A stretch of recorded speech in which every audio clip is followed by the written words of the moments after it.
नमस्कार दोस्तों, स्वागत है आपका इस वीडियो में। आज के वीडियो में हम बात करेंगे आईटी डिक्लेरेशन के बारे में, क्योंकि जो फाइनेंशियल ईयर है उसके लास्ट का क्वार्टर चल रहा है, जो कि है हमारा जनवरी, फरवरी और मार्च।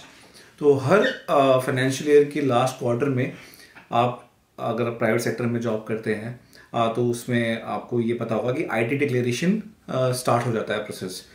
तो आईटी डिक्लेरेशन होता क्या है कि जितना भी आपने साल के बिगनिंग में अप्रैल मई मंथ में आपसे ये यूजुअली पूछा जाता है कि आप अपना जो है पैसा है इन्वेस्टमेंट कहाँ कहाँ किस किस मीडियम में करने वाले हैं। जैसे सेक्शन 80C में आप कितना पैसा डालेंगे, क्या आपने होम लोन लिया हुआ है उसके अगेंस्ट आप जो लोन पे कर रहे हैं उस पर आपको रिबेट मिलता है।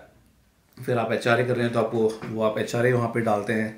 तो प्रपोज आप करते हैं कि आप क्या क्या इन्वेस्ट करेंगे, एनपीएस में डालेंगे या मेडिकल इंश्योरेंस में आपने किया है, प्रिवेंटिंग मेडिकल इंश्योरेंस में आपने एक्सपेंस किया, वो सारा आप अप्रैल मई मंथ में मोस्टली डाल देते हैं। हर ऑर्गेनाइजेशन का अलग अलग सेटअप होता है।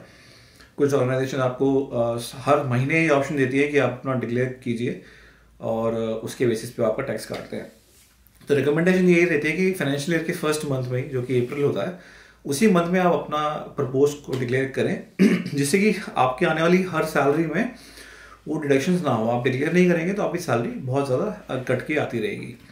सिमिलर वे में जब जनवरी मंथ स्टार्ट हो जाता है, आईटी डिक्लेरेशन का प्रोसेस स्टार्ट होता है। वहाँ पे आपको एक्चुअल्स दिखाने होते हैं कि जो आपने प्रपोज किया था, जो पैसा आपने बोला था अप्रैल में कि ये आप उसमें इन्वेस्ट करेंगे, क्या आपने एक्चुअली इन्वेस्ट किया है, उसका प्रूफ दिखाना होता है उसमें।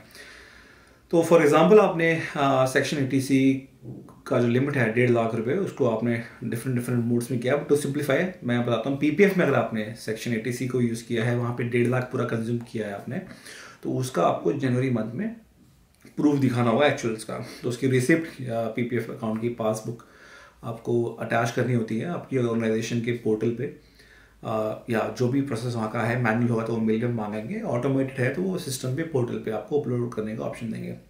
तो इस तरह से आपको ये ऑप्शन मिलता है। अगर आप जनवरी में नहीं करते हैं तो होगा क्या कि जो भी रिमेनिंग टैक्स है वो आपका टैक्स उसमें से हट जाएगा। फॉर एग्जांपल आपने डिक्लेयर किया था कि आपने 1.5 लाख रुपए पीपीएफ में जमा करने हैं, आप उस बेसिस पर आपकी सैलरी कटी नहीं, टैक्स नहीं कटा।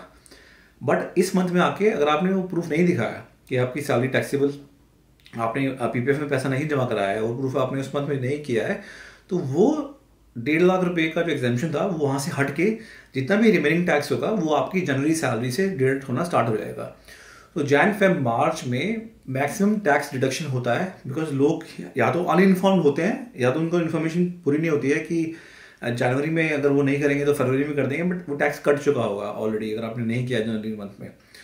और फिर क्या होगा, आप जब रिटर्न भरेंगे ये सब पैसा वापस आ जाएगा, but it will take time, right. अभी रिटर्न्स का टाइम तो मई जून में आएगा, फिर आपका रिफंड आते आते जुलाई अगस्त और पूरा साल भी निकल सकता है।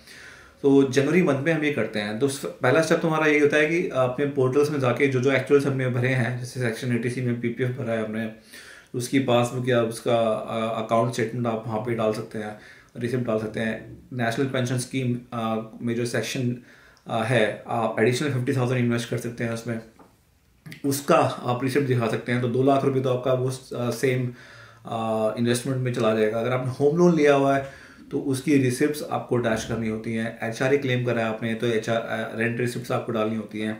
रेंट रिसिप्ट्स में आप कहोगे कि जनवरी, फरवरी, मार्च में तो मंथ आए नहीं है, तो उसमें आप प्रोविजनल रेंट रिसिप्ट्स डाल सकते हो। और इसमें भी एक कैच है, अगर आपका रेंट 1 लाख रुपए से ऊपर जाता है साल का, तो आपको पैन नंबर देना होगा ओनर का, जो आपके फ्लैट के ओनर हैं, और उनकी पैन की सॉफ्ट कॉपी भी कुछ ऑर्गेनाइजेशन मांगेंगी। कुछ लोग सिर्फ पैन नंबर से काम चला लेंगे, बट कुछ ऑर्गेनाइजेशन में उनकी फुल ऑन कॉपी चाहिए उनको। तो वो कॉपी आप अपने ज़रूर लैंडलॉर्ड से लेके रखें, क्योंकि अगर नहीं लेंगे तो आपकी रेंट रिसिप्ट रिजेक्ट हो जाएगी, रिस्पेक्टिव आपने रेंट कितना भी पे किया हो। अपना ये सब अश्योर करके फिर आप एक कट ऑफ डेट देते हैं मोस्टली हर ऑर्गेनाइजेशन की। जैसे जनवरी का पेरोल प्रोसेस होना है तो 10 जनवरी से पहले या 15 से पहले, हर ऑर्गेनाइजेशन की अलग डेट हो सकती है। आप उसको डालिए तो आपकी सैलरी जो आफ्टर दैट डिडक्शन ही उतनी ही कट के आएगी, टैक्स उससे ज़्यादा नहीं कटेगा। अगर आप नहीं डालेंगे तो सारा आपका टैक्स वहाँ पे कट जाएगा। फॉर एग्जाम्पल, अगर आपने मिस कर दिया जनवरी month due to any reason, चाहे आपने इन्वेस्टमेंट नहीं की थी, चाहे आप आपको ये पता नहीं था, मिस हो गया है फॉर एनी रीज़न, तो आप सब्सिक्वेंट मंथ फेब के मंथ में आप डाल सकते हैं, तो आपका फेब मार्च में वो टैक्स नहीं कटेगा। और आपने लास्ट तक नहीं डाला है तो आपका सारा टैक्स कट जाएगा। फिर जब आप इनकम टैक्स रिटर्न्स फाइल करेंगे, वहाँ पे आपको प्रूफ दिखा के आपके जो एविडेंस होंगे, वहाँ पे जब आप रिटर्न्स बनेंगे वहाँ पे आप डाल सकते हैं, तो आप फिर वहाँ पे रिफंड मांग सकते हैं। आपका कैलकुलेट होके जो भी एक्सेस टैक्स ऑर्गेनाइजेशन ने काटा है वो सारा आपको रिफंड हो जाएगा based on the proof. But अच्छा होगा कि आप पहले ही इसको जनवरी मंथ से उसको ध्यान रखें कि आईटी डिक्लेरेशन का इंपॉर्टेंट टाइम आता है, क्योंकि उससे होगा क्या कि एक तो बेनिफिट ये है कि आपको आईटी रिटर्न्स तक का वेट नहीं करना होगा सॉरी, आईटी रिटर्न्स तक का वेट नहीं करना पड़ेगा आपको कि आप फाइल करेंगे उसमें उसके बाद रिफंड का 2-3 महीने कम से कम लग जाते हैं, तो वो आपका पैसा ब्लॉक होगा नेसेसरी। दूसरा, आपका इन हैंड जो सैलरी आपकी आती है वो ठीक ठाक आती रहेगी, अदरवाइज बहुत टैक्स कट के पैसा आपका जाता है जनवरी फरवरी मार्च में। और एटलीस्ट जो लास्ट स्लैब में है, जो 30% के आसपास के स्लैब में है, वो वहाँ बहुत पिंच होता है, क्योंकि आपकी सैलरी बहुत ज़्यादा वहाँ पे कटती है फिर। तो इस तरह से आईटी डिक्लेरेशन का आप ध्यान रखिए।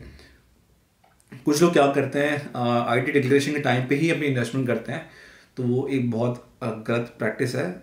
गलत एज इन कोई इसमें इलीगल नहीं है, ना ही वैसा कोई इसमें नॉर्म आप तोड़ रहे हैं, बट वो गलत एज ए इन्वेस्टमेंट मॉडल के हिसाब से बहुत गलत है, इनएफिशिएंट है। क्योंकि अब सारे साल जब आप खत्म हो रहा है, फॉर एग्जांपल आपने पीपीएफ में जनवरी में ही पैसा डाला, तो साल भर का आपको इंटरेस्ट तो मिला नहीं, आपको लास्ट के 2-3 महीने का इंटरेस्ट मिलेगा। तो सोचो अगर आप 7% इंटरेस्ट ईयरली है, तो आपको लास्ट के 3 महीने का इंटरेस्ट मिला है इसमें, तो आप पूरा ईयर का साइकिल की एफिशिएंसी खो देते हैं आप। तो very heavily recommended April month में ही आप अपनी सारी इन्वेस्टमेंट जो भी आप प्लान कर रहे हैं अप्रैल मंथ में ही डिपॉजिट कर दीजिए, जिससे एक तो फ़ायदा ये होगा कि आपको फुल ऑन ईयर आपको इसकी इन्वेस्टमेंट रिटर्न्स मिलेगी, जो भी वहाँ का रिटर्न परसेंटेज है वो मिलेगा आपको। प्लस जब आईटी डिक्लेरेशन का टाइम आएगा, वहाँ भी आप प्रूफ्स अपने संभाल के रखिएगा, अपने हैंडी रखिएगा, और जनवरी मंथ में जैसे ही आपकी ऑर्गेनाइजेशन आपसे मांगती है तभी आप वो प्रूफ अपलोड कर सकते हैं और आपका टैक्स नहीं कटेगा, तो आपको रिटर्न्स की वेटिंग करनी पड़ेगी। आईटी डिक्लेरेशन को लेके आपके कुछ और सवाल हैं, आपका कुछ और थॉट है, तो आप प्लीज़ शेयर कीजिए कमेंट्स में। तो आई होप ये इन्फॉर्मेटिव वीडियो आपको थोड़ा अच्छा लगा होगा और आपको इन्फॉर्म डिसीजन लेने में हेल्प करेगा कि आपको कब आईटी डिक्लेरेशन करना चाहिए, कैसे अपनी इन्वेस्टमेंट्स प्लान करने चाहिए और कैसे उसको मैनेज करना चाहिए। So thanks a lot for watching this video. Channel को सब्सक्राइब करें, लाइक करें वीडियो को। Thank you.